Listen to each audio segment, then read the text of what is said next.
Good afternoon. My name is Ronaldo Noma. I'm working in Continental Automotive, Singapore. I'm working as a software architect. And a little bit of my background, I've been working in Android for quite some time, not that long. We are developing automotive head unit, Android based, which is whatever you see on your phone, it will be in your car one day, very soon. Okay, I try to talk about Android power management here. Basically, it covers a very basic concept of it, but it mixed up between framework a little bit and kernel part, and I hope I bring something makes sense to all of you. So let's start that.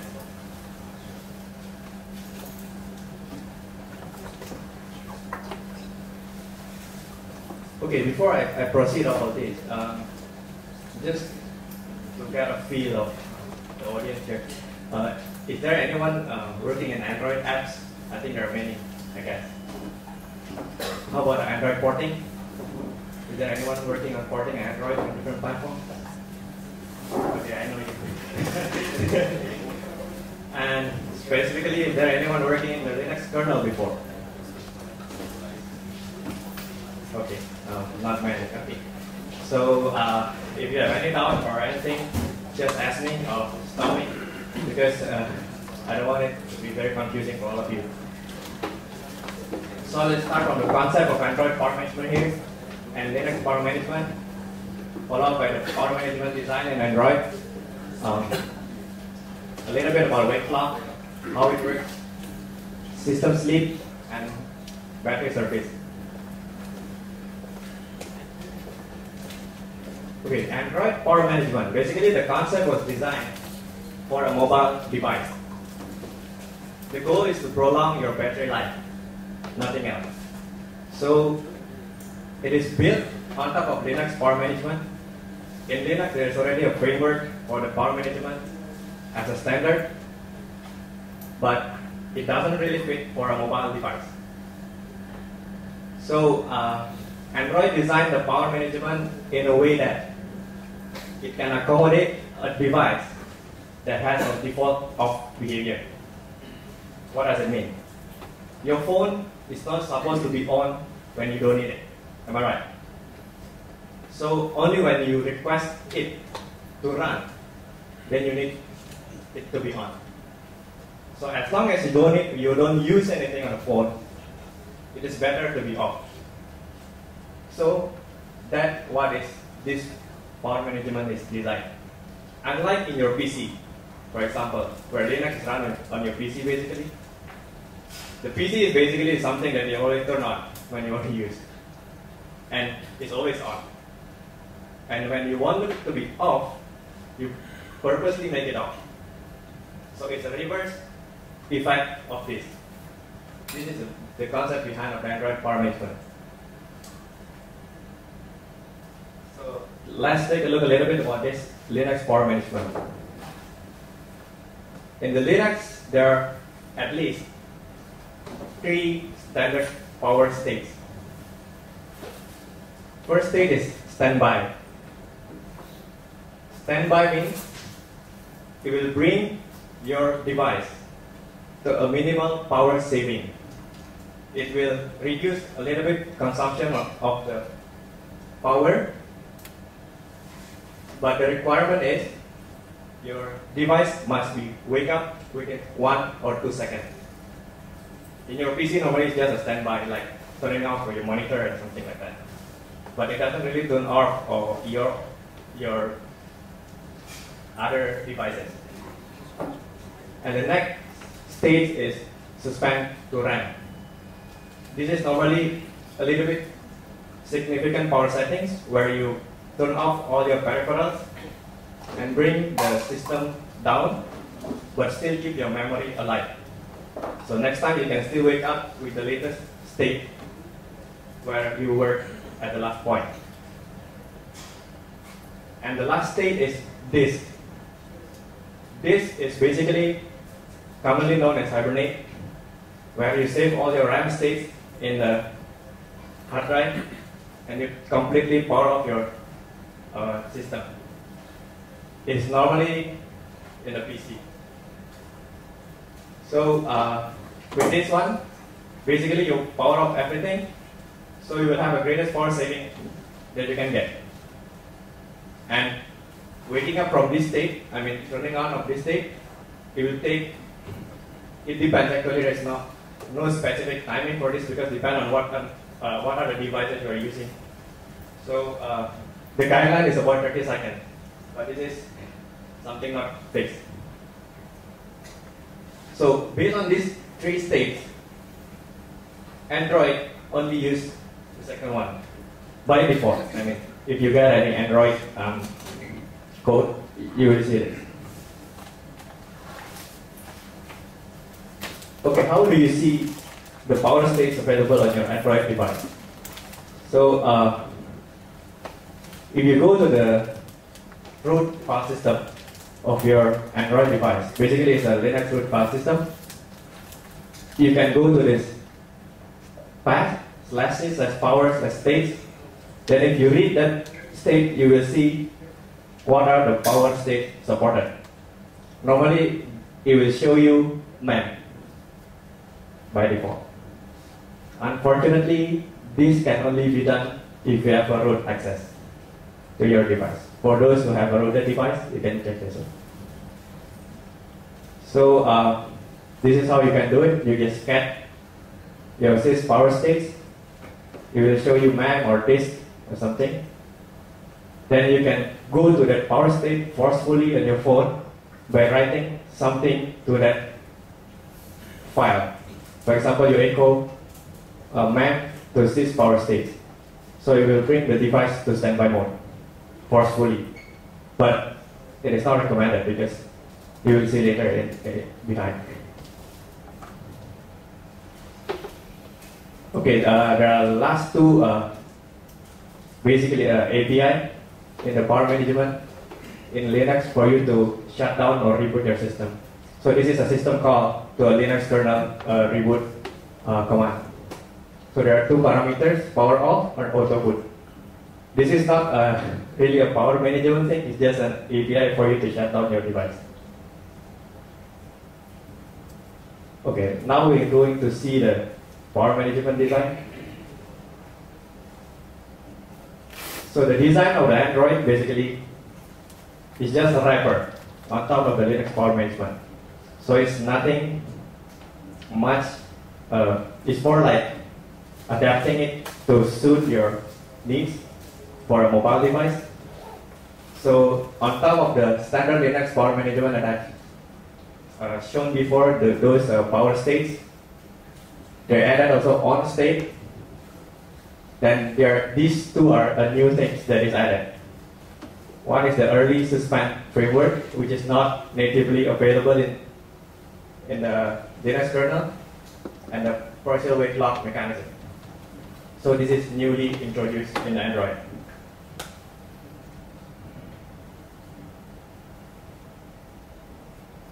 Okay, this is basically the architecture of the power manager in Android.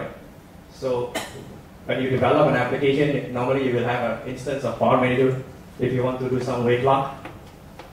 So it is here.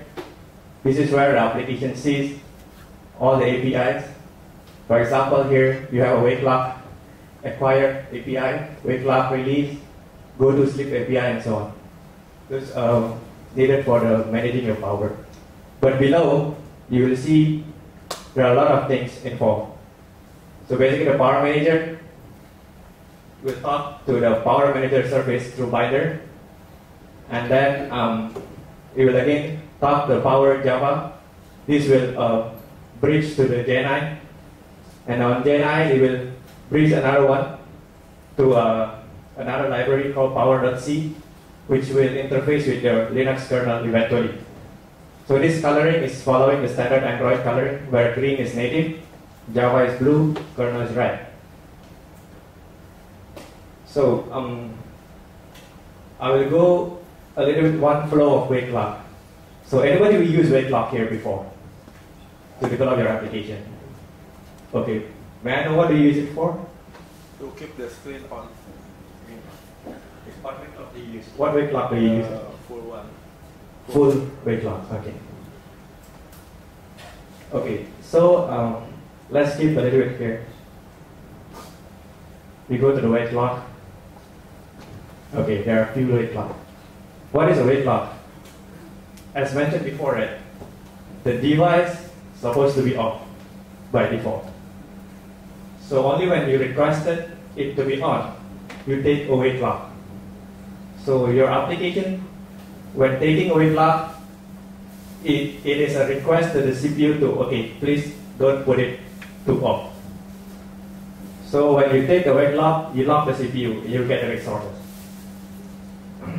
Wait locks, there are a few wait locks, mainly managed in Java. So there are at least 4 types of wait locks. We mainly manage in Java and partially in the kernel.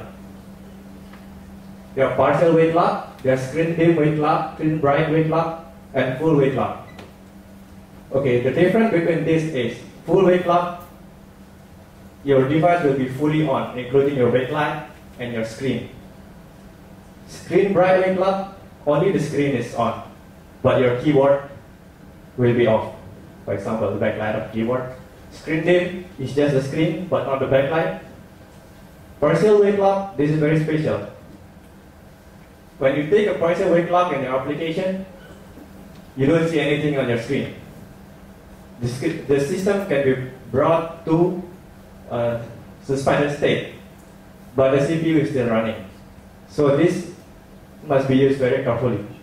Otherwise, you will see your application is gone, but actually CPU is still running. That will drain your battery. So there are some 2 attributes used for the wait lock when you're taking. Okay, this attribute does not apply for the partial wait lock, so it only can be used with the other 3, which means acquire cross wake up. So let's say you are running a service or something, and then you want to wake your screen, and you are taking a wait lock. Let's say you take a full wait lock, then you combine with the acquire cross wake up. So your service, while the screen is off, will turn on your screen and run your application. Whereas the on after release is kind of delayed. Let's say you're taking a full wait lock, you have the screen is on, and then you put an attribute as an on after release. So at the time you release your full wait lock, your application, your system will not immediately go off. It will take some time to go off, depending on the delay you specify for that. So this is just an attribute to me.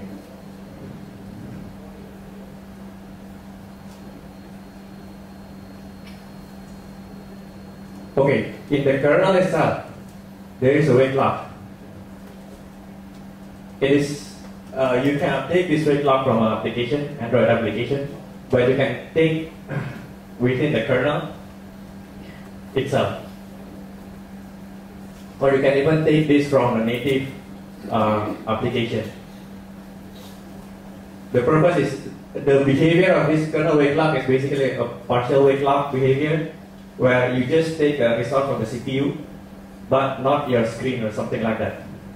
So let's say you want to have something in the background.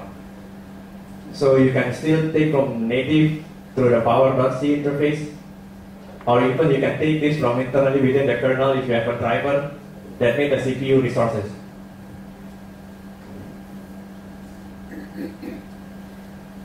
Okay, this is how basically wait lock is managed. For example, this is the Java layer here, and these are the wait lock in the kernel. If you are taking a wait lock from your Android application, you will see that you will something like register a new instance of wait lock in the Power Manager service. So in that way, Power Manager service is running on the Java. So it will register your wait lock, then just put on the list. then whoever register another wait lock, we just push on the list. So when it comes to the system, for example, normally in your phone you will set a timeout. Let's say for 30 seconds you want to stand by to off the screen. So it will check this part. If someone is taking up full wait lock or screen bright or screen dim, when the request comes for the system to go to sleep, it will check. If someone is taking up this lock, it will stop doing that. So it will prevent the system to go off. But if nobody is taking up this, then it will send a request to the JNI that eventually go to the kernel to suspend the device. And there is a special behavior of partial wait lock here. Because partial wait lock is managed basically in the kernel, not in the Java. So if you take a wait lock here, 1,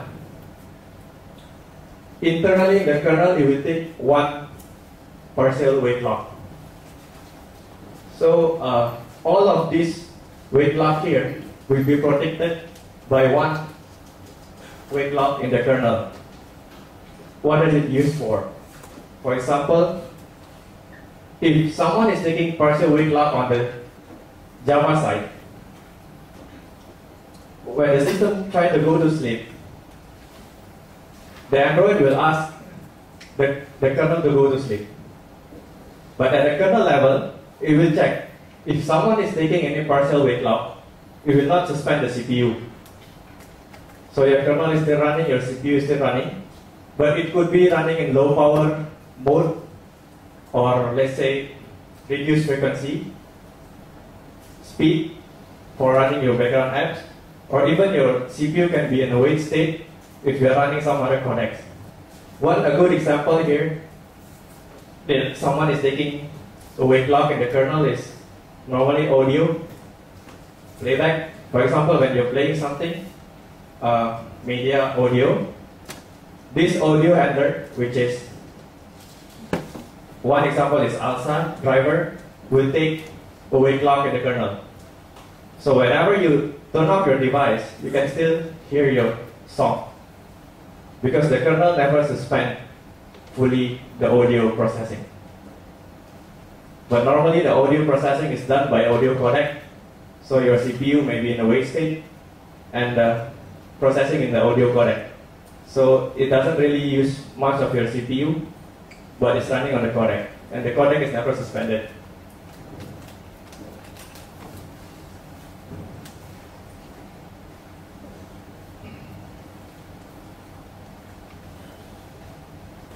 Okay, this is how the flow when you acquire a wait lock. Just one simple example. If you are taking a wait lock on a power manager here, you will eventually put a request on the power manager service to take the full wait lock and add your wait lock to the list, and it will set the power state. So it means setting a power state is, normally when you're taking a full wait lock, your system is already on. Your screen is already on. So we'll just set the power state to on and keep on, something like that.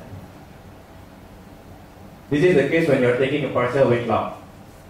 When you take a partial wait lock, you will put a request to the power manager service to take a partial wait lock. But before adding this wait lock to the list, you will go through the power.java, which eventually put a kernel wait lock below, and it will check if this is the first partial wait lock taken. It will register one wait lock in the kernel called power manager service. So this will protect all the partial wait lock on top. For the next subsequent partial wait lock registered, this will not be registered again. So we will just add the wait lock on the list.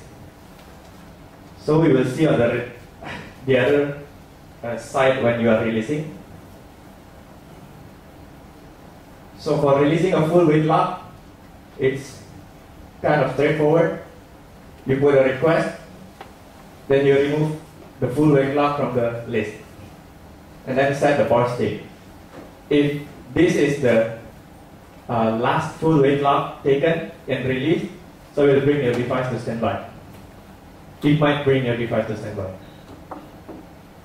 And for the partial wake lock, when you put a request to the power manager service, it will check if what you are releasing is the last partial wake lock. If it is the last partial wake lock, it will also release the power manager service wake lock on the kernel. So it will bring your kernel to suspend. And then after it releases this, it will remove from the list and set power state. If this is the last one, the power state will be set to man, which brings the system to standby. And since this this partial wake lock is released already, so the system can go to real suspend mode.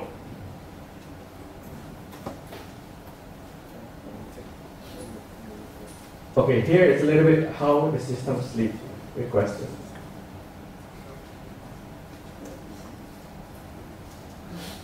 Okay, this is a little bit of the kernel side. Early suspend introduced by Android in the kernel, which is extension of Linux power management suspend hook, and it is used by the kernel driver to handle to suspend before the kernel is suspended. So I will show you the flow, how it works. So this is on the kernel side. What happened here is all in the kernel. When you write a driver in the kernel, for example, display driver, the screen driver. So in the standard Linux power management, they only have these two suspend hooks, suspend and suspend late. So when the driver is implementing this hook, it will be suspended only when the kernel is suspended. But Android introduced one more level of a suspend even before the kernel is suspended. They call it early suspend. For your driver to utilize early suspend, you must explicitly register a callback for early suspend through this API. Register early suspend API. If you want to unregister your callback, you need to unregister early suspend API. So once you register, when the system brought to suspend mode, this will be called. This early suspend will be called first, and then depending on what you implement on your early suspend hook, it will be called and then processed. For example, for screen, you will turn off the screen on the early suspend, and then on the suspend, you will do something else, maybe closing on other driver, and the suspend late is for another state. Then after all these are called, your system is suspended. And next time when you wake up a device, Linux by default will call the resume early, which is just a reverse action of this. Whatever you suspend this, you again resume here. Then you will go to the resume, again reverse action of this, and eventually late resume, which is a reverse action of early suspend. So at which level of your driver you want to implement your hook is depend really on your what behavior you want. This is an example of a driver in Linux. There are a few different structures. For example, you're implementing a platform driver, you will have this standard hook that you need to define. If you see there's a probe remove, this is a standard probing function in the Linux. But the most important thing is this one. You have a shutdown hook here. You will see suspend hook, suspend late, resume early, and resume. So this is the hook that can be implemented by your own, depending on what you need. If this is a platform driver, if this is just a device driver, you will have a shutdown, suspend, and resume. So if you see this is standard Linux device driver structure, it doesn't have this. So you can only implement this for the most. And shutdown is not sure.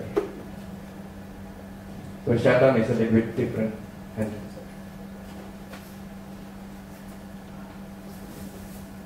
so because of the Linux device driver does not have this additional thing, that's why Android gives this API to register your own callback.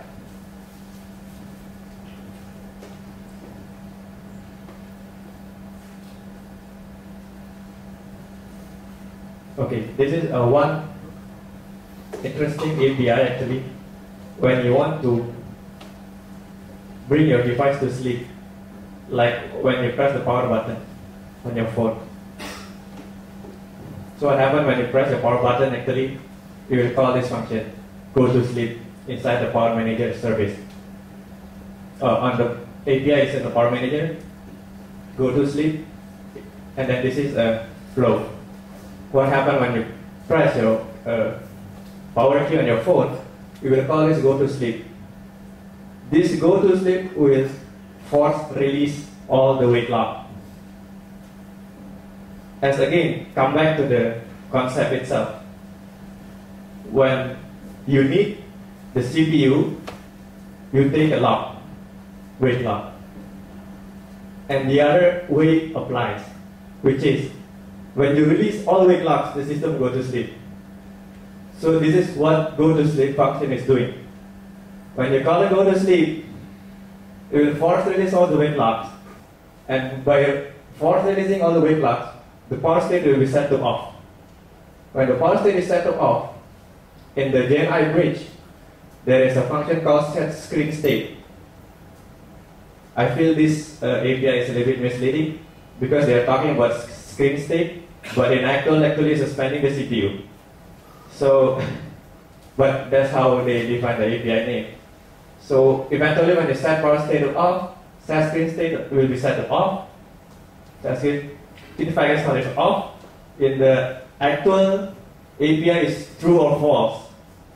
When the set screen state is true, it means on. If set false, it is off. So I just make it simple here, that when it is off, it is all the way go down and it's off. And eventually, there will be an instruction to the kernel to set the power state to mem. That's what I explained at the beginning. So it will eventually write a mem to the sys power state. So the important point here is releasing the wake lock and writing the mem to the kernel. This will trigger a set power state to off, and in the kernel it will trigger to suspend when you go to the mem.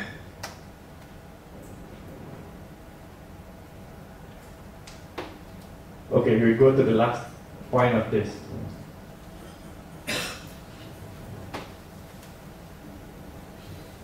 This is a part of the power management where actually your battery monitoring function, like how you see the, for example, how do you see the how much life of your battery, for example, like 50% or something.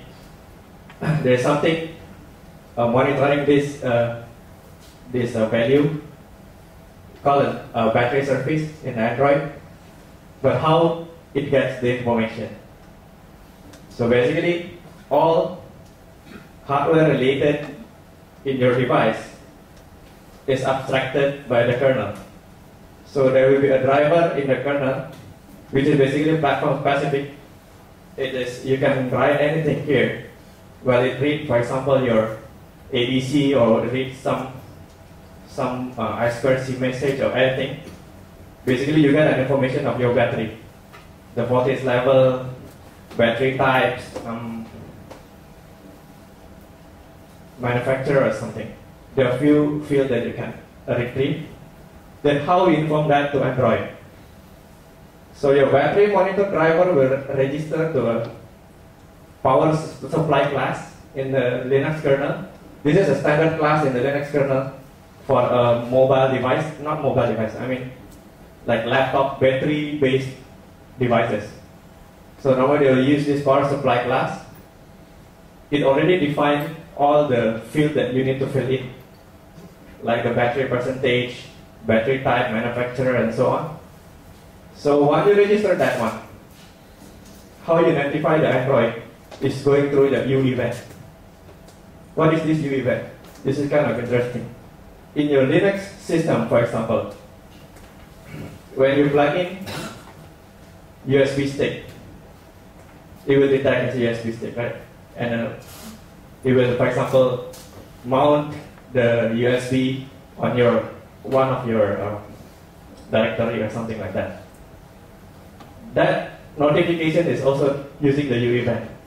In the standard Linux, there is a UDEF daemon. UDEF daemon is actually monitoring this event coming from the kernel, then trigger accordingly. If you play around with Linux on this part, you will know. So similar things is used in Android, but Android doesn't really use the UDEF daemon. They have their own U event observer framework written by themselves. Not really written by themselves, I think it's adapted. So it's on the native. So whatever event comes from this power supply is observed by this. Through this U event observer framework. Then it will be captured by this one and notify the battery service. And whatever information received by the battery service, it will act accordingly. For example, if your battery is low, it will ask the system to shut down or something like that. It will be decided by this. There's another some framework on top. So, but I just stop here at the battery service. So, for example, if I go back to the previous slide.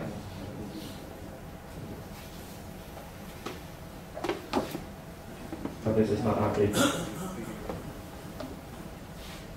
Okay, whenever a battery is low, for example, it might call this shutdown thread here. Then the shutdown thread eventually call a shutdown to the power. And the shutdown to the power eventually will call a power shutdown. Android OS power shutdown. And here it will call reboot. Reboot is a system call provided by the libc Bionic, and it will call a reboot system call to the kernel.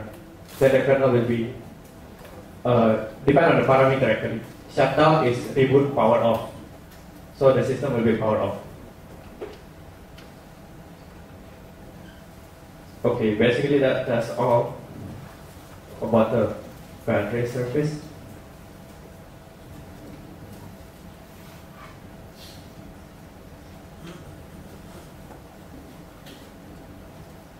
Okay, these are some reference that I took from. That's all. Thank you. Is there any questions? Okay. Questions from speaker? Anyone? Okay. In application that we need network I/O, which is the network I/O is the connection must be like perpetual, but only on that part. So, is there any service that we can use from the OS, or we need to set an on partial backlog? Let's say like a messenger application. Yeah, that you need to stay connected to the maybe not for persistent connection, but yeah. But you need to still to pull the connection or something. Yeah.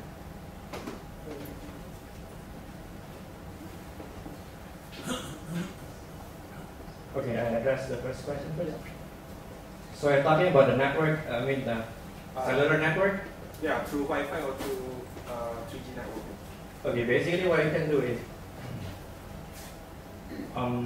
it really depends on how the driver of that network is. For example, let's just take an example of cellular network. We are connecting to data connection, cellular network. It depends on how the data driver is created, for example. But normally for a cellular network, it's always on because phone is always connected to the network. So most probably it will not be off. That's for first thing at the driver level. But who is using this driver? That is the question. For example, you're maintaining a connection. when you want it to always run the system,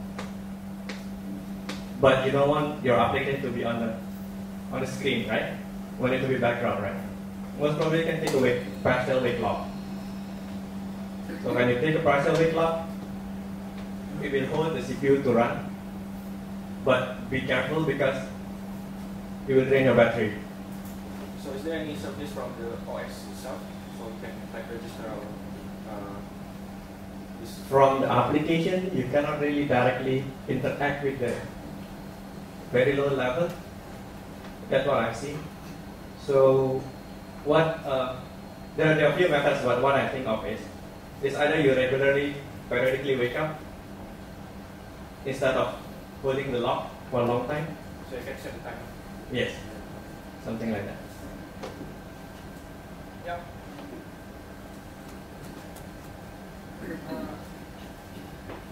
In Android is running top of Linux kernel. In Linux kernel, in driver level, there early suspense is not registered. So when you use that driver for Android, then we have to rewrite again that driver, or it's not needed, not necessary.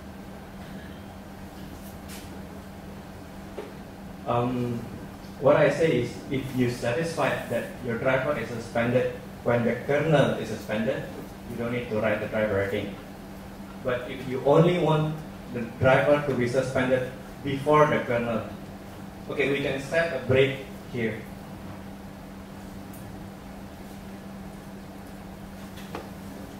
Okay, actually, at here, we can go to the early suspend, but not this one. So if the system behaving that way, which means it never called the suspend, then your driver is never suspended. So it's better for you to register here. But if what you need is when the driver suspended, it's also at the time the kernel is suspended, then you don't need to write any driver anymore. Because you want your driver to be suspended together with the kernel. Because before this, actually the kernel is not suspended. Everything is still running. So at the Linux itself is still running. But the early suspend is calling those drivers. So even before the kernel is suspended. So it depends on what do you need exactly. Okay, any more questions?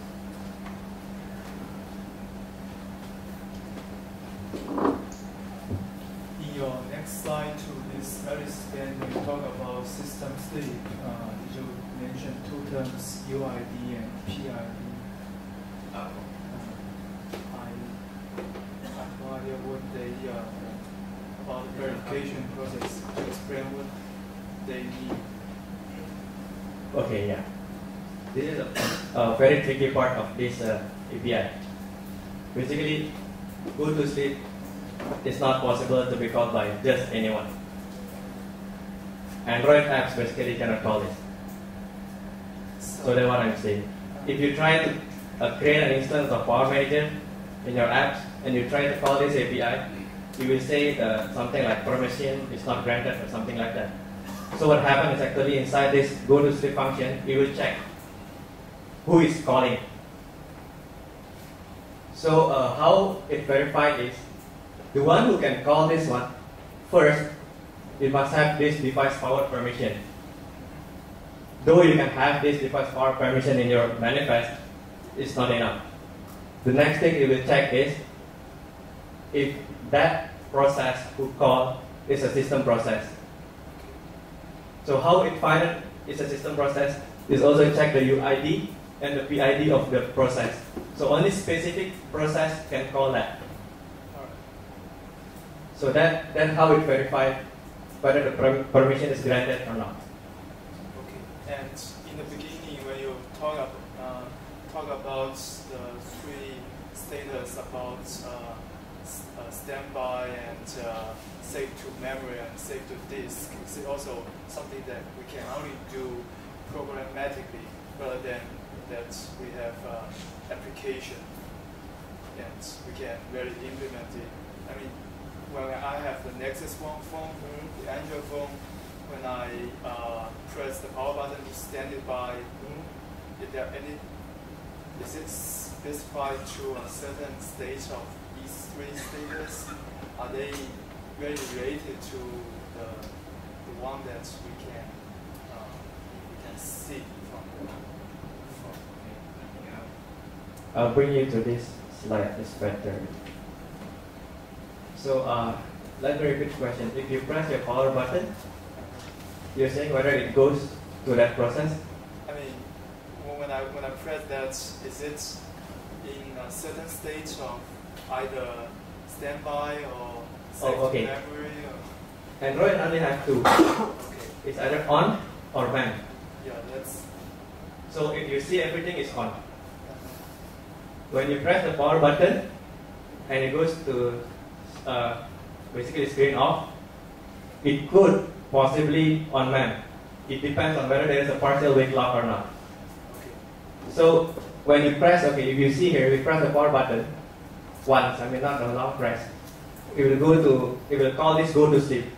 Because this power button actually come from a system process, so you can call this one, you go to the sleep, eventually it goes down, and it set the screen state to false, when it goes to off. Then when you set it to screen state off, it will basically write the map to the kernel. Then the system will be bring to suspend mode. But again, if in the kernel there is a partial wake lock, this map not necessarily suspending the CPU. Is that answering your question? Yeah. Thank you.